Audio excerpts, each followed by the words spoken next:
ሰላም ለእናንተ ይሁን ውድ የጂኤምኤም ቲቪ ተመልካቾቻችን፣ ይህ የጂኤምኤም ቲቪ የመረጃ ሰዓት ነው። ከመረጃዎቹ ጋር እኔ ቤተልሔም ግርማ አብሬያችሁ ቆይታ አደርጋለሁ። በቅድሚያም አርዕስተ ዜና። የኢትዮጵያ ወንጌል አማኞች አብያተ ክርስቲያናት ካውንስል 5ኛ መደበኛ ጠቅላላ ጉባኤውን አካሄደ። ሁቲዎች በየመን የኢትዮጵያን የኦርቶዶክስና የወንጌላውያን ቤተክርስቲያን መዝጋታቸውን ምዕመናን ተናገሩ። ከውጪ ፍራንክሊን ግራሃም አሜሪካ ወደ ጸሎትና ወደ እግዚአብሔር እንድትመለስ ጥሪ ያቀረቡ። እንድትከታተሉን እየጋበዝኩ ወደ ዝርዝር መረጃዎቹ አለፍኩ። የኢትዮጵያ ወንጌል አማኞች አብያተ ክርስቲያናት ካውንስል 5ኛ መደበኛ ጠቅላላ ጉባኤውን አካሄደ። ዳንኤል አንተነህ ዝርዝር አለው። የኢትዮጵያ ወንጌል አማኞች አብያተ ክርስቲያናት ካውንስል 5ኛ መደበኛ ጠቅላላ ጉባኤውን ጥር 28 ቀን 2018 ዓ.ም በኢንተርናሽናል ኢቫንጀሊካል ቤተክርስቲያን ወይም IEC አካሂደዋል። በጉባኤውም የካውንስል ቦርድ አባላት፣ የጠቅላላ ጉባኤ አባላት፣ የቅርንጫፍ ጽህፈት ቤት ኮሚቴዎችና ጥሪ የተደረገላቸው የክብር እንግዶችም ተገኝተዋል። ጉባኤው በጸሎት ስነ ስርዓት የተጀመረም ሲሆን መርሃ ግብሩን የኢትዮጵያ ወንጌላዊት ቤተክርስቲያን መካነ ኢየሱስ ፕሬዝዳንት ቄስ ዶክተር ዮናስ ይገዙና የኢትዮጵያ ሙሉ ወንጌል አማኞች ቤተክርስቲያን ፕሬዝዳንት ፓስተር ላኮ በዳሶም ከፍተዋል። በመቀጠልም ዘማሪ ታማኝ ሙሉነህ በዝማሬ አገልግሎት ያቀረበም ሲሆን የእግዚአብሔርን ቃል መልእክትም በዶክተር ማሙሻ ፈንታም ቀርቧል። የኢትዮጵያ ወንጌል አማኞች አብያተ ክርስቲያናት ካውንስል በኢፌዴሪ የሕዝብ ተወካዮች ምክር ቤት ሰኔ 27 ቀን 2012 ዓ.ም በአዋጅ ቁጥር 1208/2012 መሰረት ከተቋቋመ ጀምሮም በከፍተኛ ትጋት የሚሰራ ተቋም መሆኑም ተገልጿል።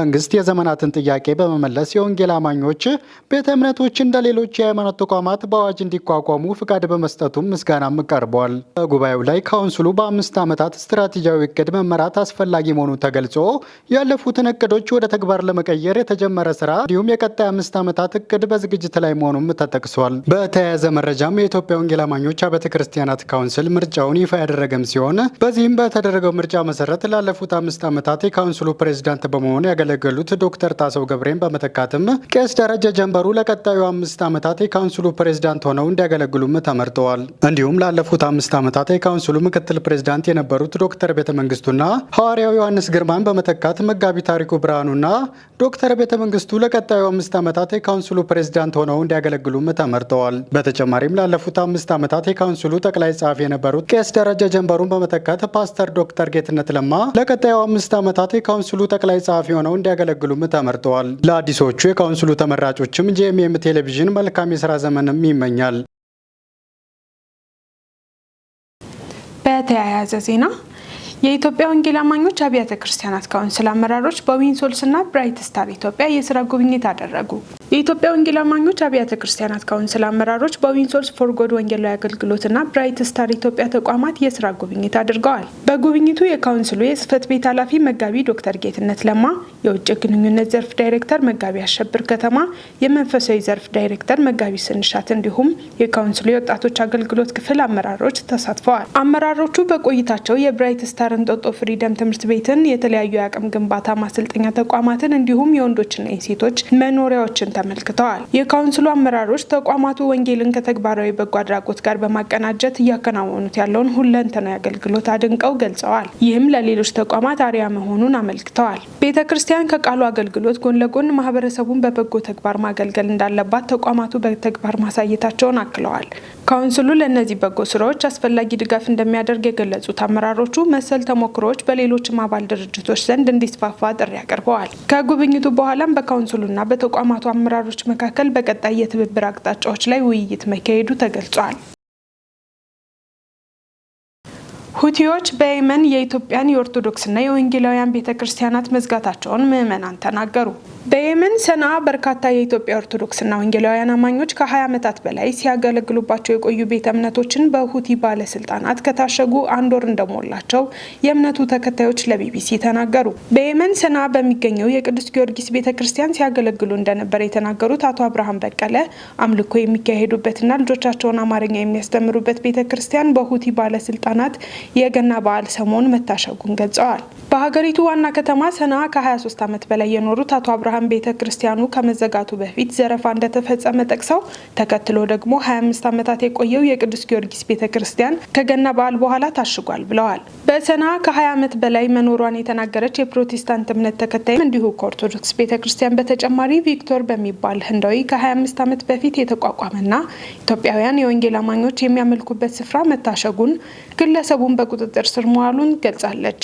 የሁቲ አማጽያን ከኢትዮጵያውያኑ የኦርቶዶክስ ቤተክርስቲያን በፊት በፓስተር ቪክቶር የሚመራውን የወንጌላውያን ቤተ እምነት ማሸጋቸውን የምትናገረው ግለሰቧ መጽሐፍ ቅዱሶችንና አንዳንድ ቁሳቁሶችንም መውሰዳቸውን ጨምራ ተናግራለች። የኢትዮጵያውያኑ የክርስትና እምነት ተከታዮች የሚያመልኩባቸውን ቤተ እምነቶች ስለታሸገበት ምክንያት ከሁቲ ባለስልጣናት በይፋ የተሰጠ ነገር የለም።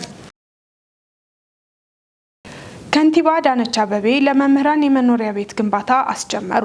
የአዲስ አበባ ከተማ አስተዳደር ከንቲባ አዳነች አቤቤ ለመምህራን የመኖሪያ ቤት ህንፃ ግንባታ በለሚ ኩራ ክፍለ ከተማ አስጀምረዋል። ከንቲባዋ በዚህ ወቅት የነዋሪዎችን የመኖሪያ ቤት ችግር በዘላቂነት ለመፍታት በትኩረት እየተሰራ እንደሚገኝና በቀጣይም ተጠናክሮ እንደሚቀጥል ተናግረዋል። 6194 መምህራን በ57 ማህበራት በመደራጀት በ25 በመቶ በመቆጠብ 3.8 ቢሊዮን ብር የቆጠቡ ሲሆን ቀሪውን 75 በመቶ በመንግስት በኩል የብድር ሁኔታዎች መዘጋጀታቸውን አንስተዋል። 24 ቢሊዮን ብር የሚያወጣ 40 ሄክታር የመኖሪያ ቤት ግንባታ መሬት የከተማ አስተዳደሩ በነፃ ለመምህራን ማቅረቡን ገልጸው በካሳ መልክም 5 ቢሊዮን ብር መክፈል ተናግረዋል።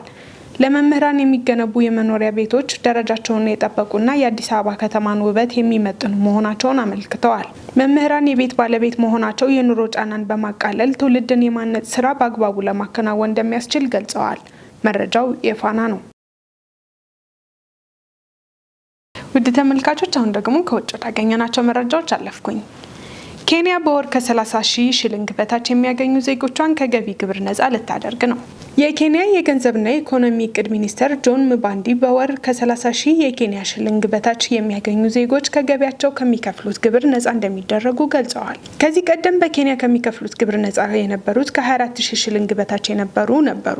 አሁን ይህንን ጣሪያ ወደ 30,000 ለማሳደግ ነው በመንግስት በኩል እቅድ የተያዘው። ሚኒስትሩ ከገቢ ግብር ነፃ የማድረጉ ሀሳብ ከፕሬዚዳንት ዊሊያም ሩቶ መምጣቱን ገልጸው ከግብሩ ነፃ ማድረጉ ዝቅተኛ ገቢ የሚያገኙ ሰዎችን ጫና ያቃልላል በማለት እነዚህ ሰዎች ደሞዛቸውን ለመሰረታዊ አገልግሎቶች ካወጡት በኋላ ለቁጠባ የሚቀራቸው ጥቂት ወይም ምንም አልነበረም ብለዋል። ሚኒስትሩ በኬንያ ከ3 ሚሊዮን በላይ ደሞዝተኞች መኖራቸውን ገልጸው ከእነዚህ ውስጥ 1.5 ሚሊዮኑ በወር 30,000 ሽልንግና ከዛ በታች የሚያገኙ መሆናቸውን አስታውሰዋል። እነዚህን ዝቅተኛ ገቢ የሚያገኙ ዜጎች ታክስ ማድረግ ፍትሐዊ አይደለም ሲሉ ነው የተናገሩት። የገንዘብ ሚኒስትሩ ጆን ምባንዲ እስከ 30,000 ሽልንግ የሚያገኙትን ከታክስ ነፃ ከማድረግ በተጨማሪ ከ30,000 እስከ 50,000 ሽልንግ በወር ለሚያገኙ የሚከፍሉት የገቢ ግብር በ5 በመቶ በመቀነስ ወደ 25% ዝቅ እንደተደረገላቸውን በመግለጽ በአጠቃላይ 1.7 ሚሊዮን ሰዎች ከታክስ ማሻሻያው እንደሚጠቀሙ አስታውቀዋል።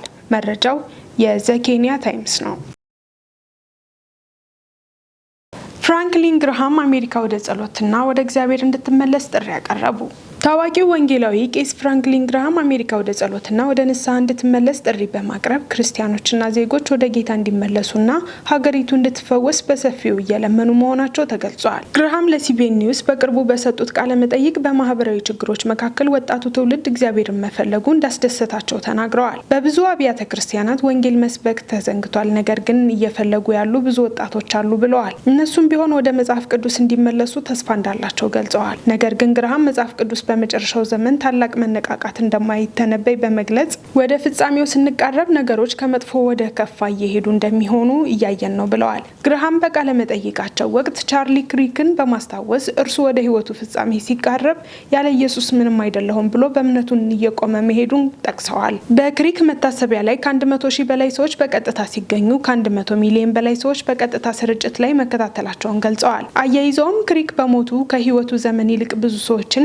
ሊደርስ መቻሉን ተናግረዋል። ብዙ አብያተ ክርስቲያናት ከነዚህ በኋላ ወጣቶች ወደ እምነት እየመጡ መሆናቸውን ሪፖርት እያደረጉ መሆናቸውን ጠቅሰዋል። ሰዎች በየቀኑ የእርሱን ቪዲዮዎች እያየነው ነው። እግዚአብሔር በስራ ላይ ነው። እኛ ሰዎችን እናፍቃለን፣ ነገር ግን እግዚአብሔር አሁንም በዙፋኑ ላይ ነው ብለዋል። በመጨረሻም ግርሃም ሰዎች ለኢየሱስ መመለስ ዝግጁ እንዲሆኑ አበረታቷል። ቀኑና ሰዓቲቱን ማንም አያውቅም፣ ነገር ግን ዝግጁ መሆን አስፈላጊ ነው ብለው ከኃጢአታችን ንስሐ በመግባት ለህዝባችን መጸለይ ያለብን ሲሉ አሳስበዋል። ዘገባው የሲቢኤን ኒውስ ነው። በመጨረሻም አፕስክሮልድ የተሰኘው የሶሻል ሚዲያ መተግበሪያ በአንድ ሳምንት ከ1 ሚሊዮን ተጠቃሚዎች በላይ መድረሱ ተነገረ።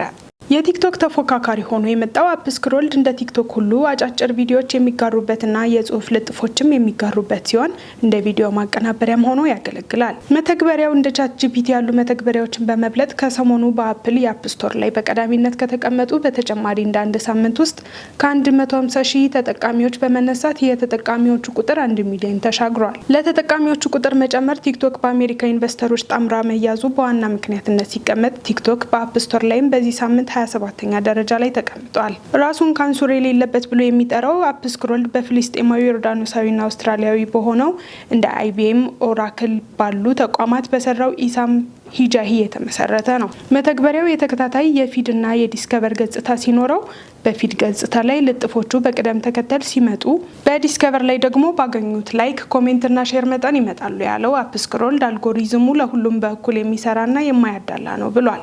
ዘገባው የፎርብስ ነው። ውድ ተመልካቾቻችን የዕለቱን መረጃዎች ከማጠናቀቃችን በፊት አርዕስተ ዜናዎችን ላስታውሳችሁ። የኢትዮጵያ ወንጌል አማኞች አብያተ ክርስቲያናት ካውንስል 5ኛ መደበኛ ጠቅላላ ጉባኤውን አካሄደ። ሁቲዎች በየመን የኢትዮጵያን የኦርቶዶክስና የወንጌላውያን ቤተክርስቲያን መዝጋታቸውን ምዕመናን ተናገሩ። ከውጪ ፍራንክሊን ግራሃም አሜሪካ ወደ ጸሎትና ወደ እግዚአብሔር እንድትመለስ ጥሪ ያቀረቡ። የተወደዳችሁ ተመልካቾቻችን ለዕለቱ ያዝንላችሁ መረጃዎች እነዚህን ይመስሉ ነበር። ከመረጃዎቹ ጋር እኔ ቤተልሔም ግርማ አብሬያችሁ ቆይታ አደረግኩ። ያዘጋጁላችሁ ዳንኤል አንተነህና ነጻነቱ አቁማ በጋራ በመሆን ነበር። ከቀሪ የጄኤምኤም ዝግጅቶች ጋር መልካም ጊዜን ተመኘው። ሰላም።